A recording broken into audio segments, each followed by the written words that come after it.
back to Fixit Fingers workshop and take a good look at the wall behind me.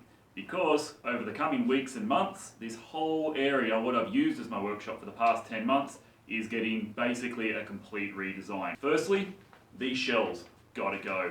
They looked cool for storing bottles of rum, sadly empty. However, they're not very practical, and as my collection of tools has grown, I need a better way to house some of them. So the first step is going to be some very basic cupboards high up where I can put stuff I don't use too terribly regularly, and we'll go from there.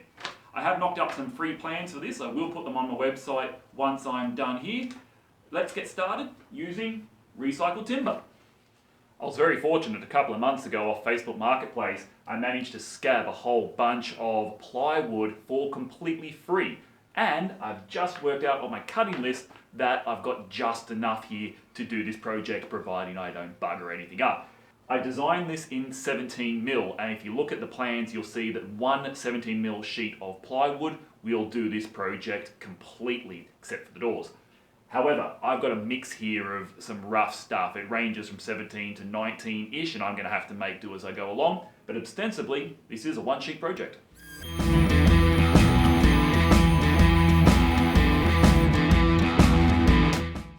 Because I'm basically working with somebody else's offcuts, I'm going to have to be really careful that before I make any cuts, I am checking for square and finding the best surfaces of these rough pieces to use. I'm making 2 sets of cabinets, so we'll do everything in duplicate.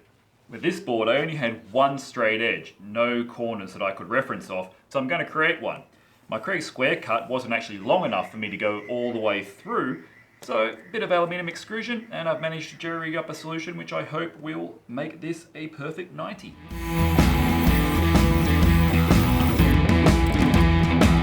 That's much better. Lovely. And now I've used my extended square cut to give me 3 good sides. The 4th side I need to use the rip cut. Best thing about this thing as usual is you don't have to measure. I need 481mm and I've got 481mm on there. Just as normal, have to be careful watching coming out of the cut. And it's always a really good idea, I've learned, to have your clamps behind you so that you got nothing interfering as you push up the line.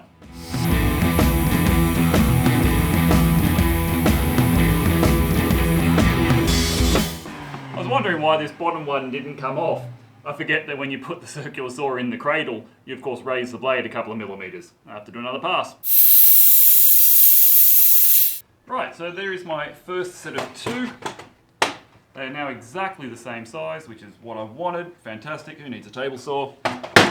So these are my side panels and center divider times 1. The only important thing to note on this cut is that I have all 3 of them lined up at the same time so that they end up exactly the same size.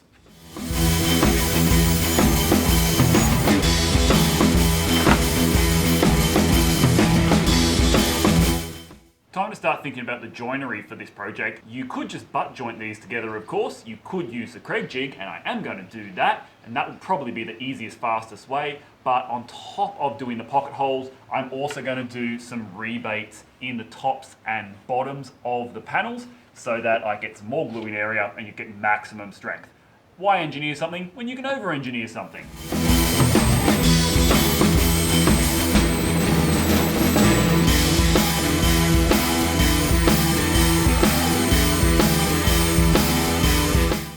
Right, well I pushed my fence back another few mil, and on my test I made sure I was just a tiny bit over.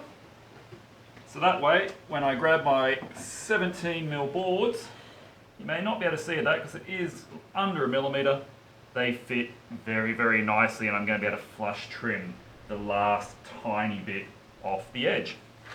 Right, well that was bloody lucky. I have just enough length on the router table to use the fence to do the middle grooves. The hardest part is that that's 12mm, and again I need 17, but this time it has to be perfect. I need to work to a snug fit.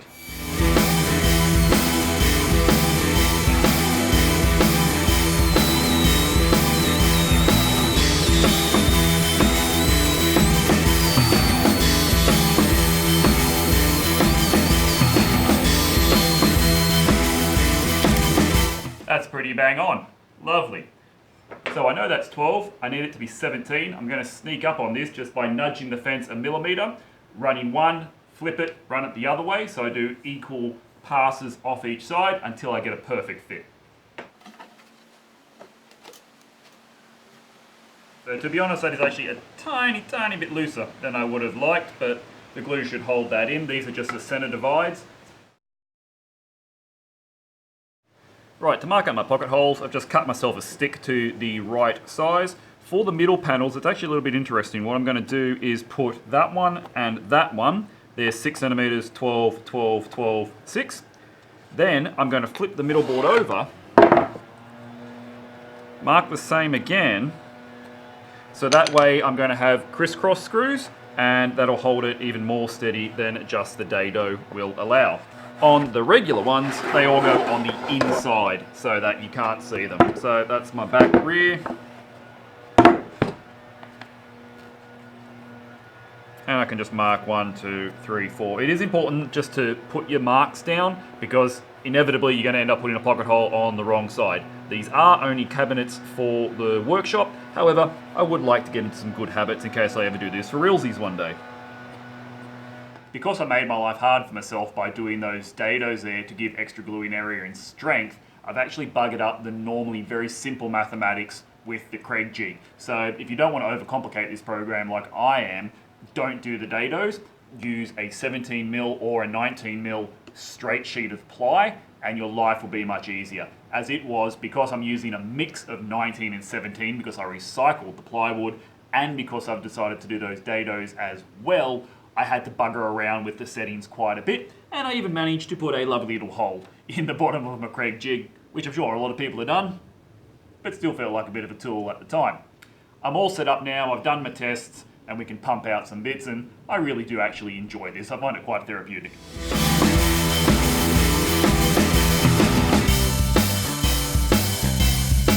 This is the first time I've actually had to Kreg jig some panels, and they were rocking side to side. Awesome little improvements like this, they only take 5 minutes. It breaks up the other job that you're doing, and it's going to be something that I may formalise one day into a proper Kreg station. But this comes off, portable, good for now.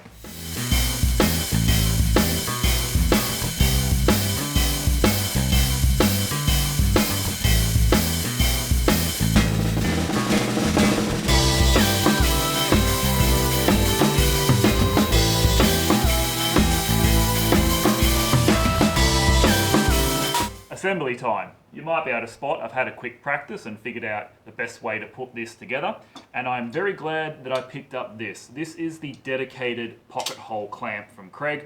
I didn't previously think I needed it, but having watched Ren Turner build his dollhouse over at Turner's shed, getting one of these seemed like a good idea, particularly for this multi-hole situation.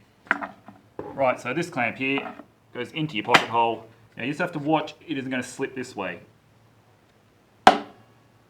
Nice and smooth. Now we're locked in. Drill as usual.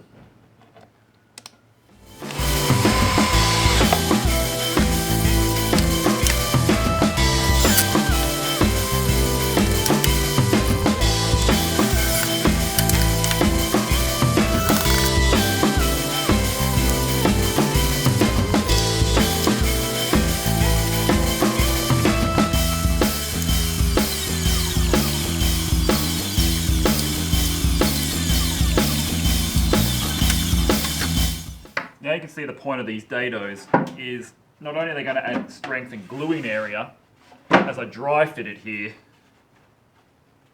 they should keep the whole thing nice and square too, which again is going to make life easier. That one's out a little bit, but I'm not terribly worried, to be honest.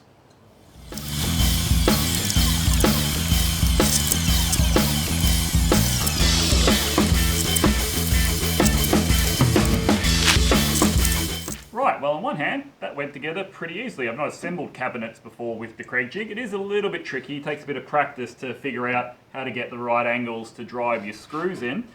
But you may start to notice there is one slight problem, which I detected early but decided to ignore and fix later. glad I put down this board because I had a sneaking suspicion this may happen. When I was driving the holes with the Kreg jig, I noticed that my guide slipped a little bit, meaning I was drilling deeper than I needed to. Add to that the fact that I'm using variable width lumber. Some of my holes are a couple of millimeters too deep. That's all right, I got a solution for that. My favorite unstuffy uppy toy.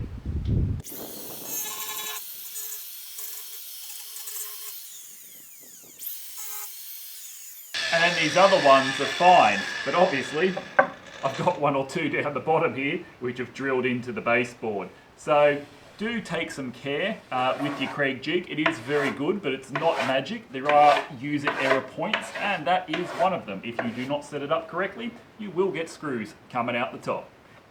Lucky it's just for the wall. It always surprises me how much effort we put into making boxes.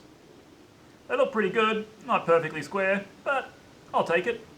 I am really glad that I stumbled on the Kreg brand through Woodworking for Mere Mortals. For a person who doesn't know what they're doing, they just do make life so easy. Shelf pin jig.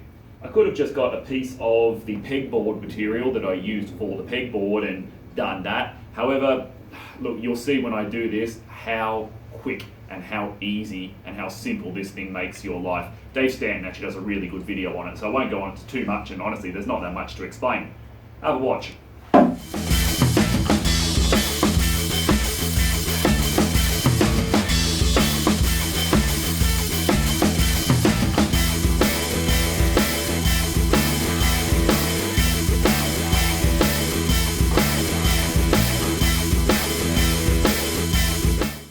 Time to make the French cleats, which I'm going to use to hold these things up onto the wall. They're not going to have a back on the cabinet, literally just the cleat along the top there. I'm not going to do it the way I did it previously because these are going to be much chunkier. This is 36 by 90 lumber, and I'm going to try and just go straight up the guts with the 45 on the circular saw. I needed to figure out a way to clamp this down though, and here's what we're going to do. A couple of extenders. Making sure I keep the holes well clear of the middle where the blade's going to go through. I got my little edge guide, which I'm going to try out for the first time, and we'll just run it through, see what happens. Hope we don't hit one of the screws. Pretty sure I've got them right.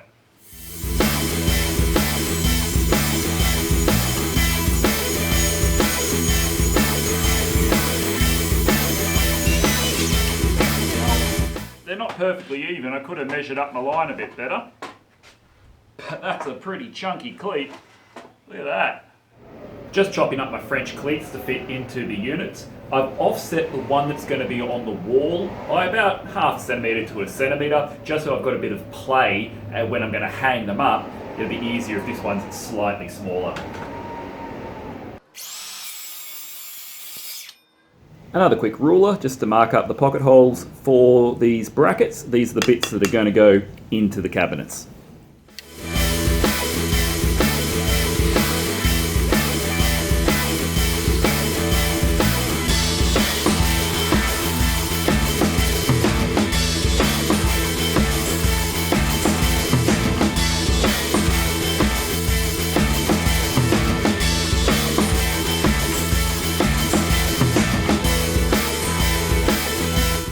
Right, so these are going on quite easily. That one was a bit of a tight fit. The only real difference that I'm doing here is that on the internal ones, to stop the screws from clashing, I'm using 25mm, where the rest I've set to 32. And I actually did a tester this time to make sure my screws aren't going to blow out the end. Time to work on the doors before I can get them mounted up on the wall. This is 18mm MDF, which I cut up in the car park at Bunnings with the rip cut and cut out the size. You didn't need to see that. What I've done now is just clamped it down to the cabinet. I cut these a couple of mil just oversized so that I can flush trim around the outside. And I've got a piece of paper folded twice over, so 4 layers into there. And that's so when I paint it, there's still a gap for them to shut.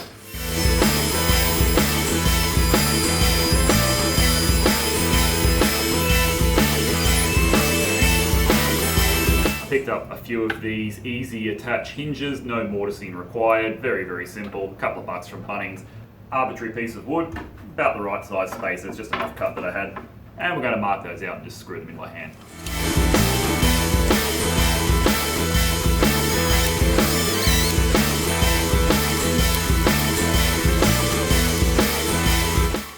We'll attach the doors after they're painted. These ones were maybe a tiny bit too big, but they should work. It's only a workshop project.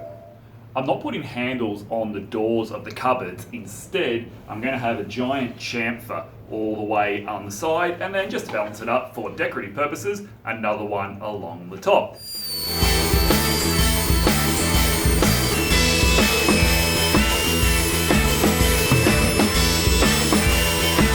Just slapping on some Bondall to seal up this MDF before I paint it. It'll make the workshop look pretty.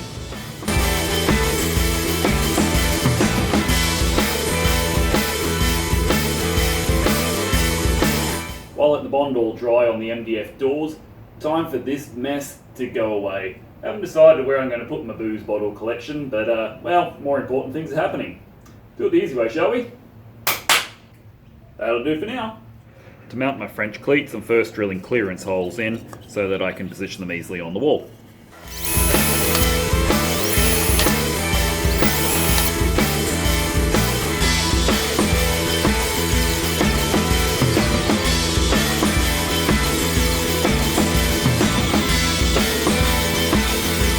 That ain't going anywhere. Let's try a test mount. This isn't light.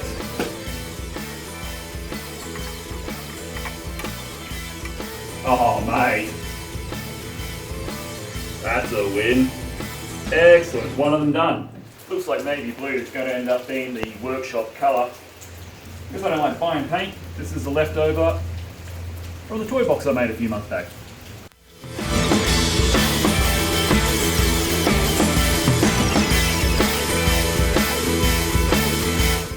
Right, I'm sure there are 10 easier ways to do this, but I'm as usual making it up as I go along and trying to figure out the tricky problem of positioning my hinges onto the doors. Blue painter's tape, all I'm doing is marking the edge of the hinge so that I know when I pull this apart where the door's going to line up. Taking the hinge off, then I can use the blue tape line and the spacer board that I used to install the hinges in the first place on the carcass and lining that up.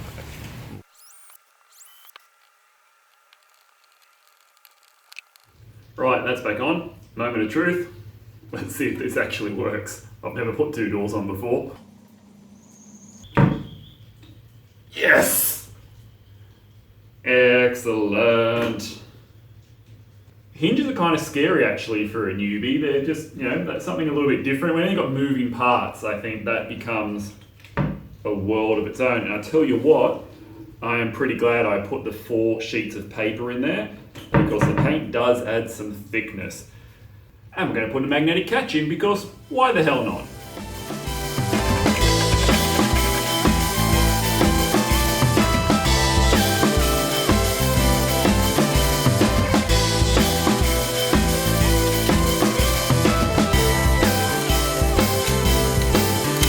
Just to prove these can take some weight.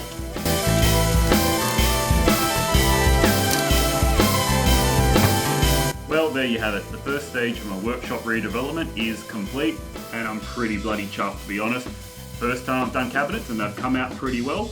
Learned an awful lot through this design, and I'm just so happy that it's come up the way that it has, and it looks exactly like I did it on SketchUp all those months ago. These were the easy bits, going to get a little bit trickier as we go forward, but for now, they are solid, they look all right, and they're getting a lot of stuff a new home that desperately needed one. I love getting organised. Thanks for watching, guys. Sorry it was a bit of a long one, but I wanted to squeeze it all into one video. Managed that too. I'll catch you next time. See ya.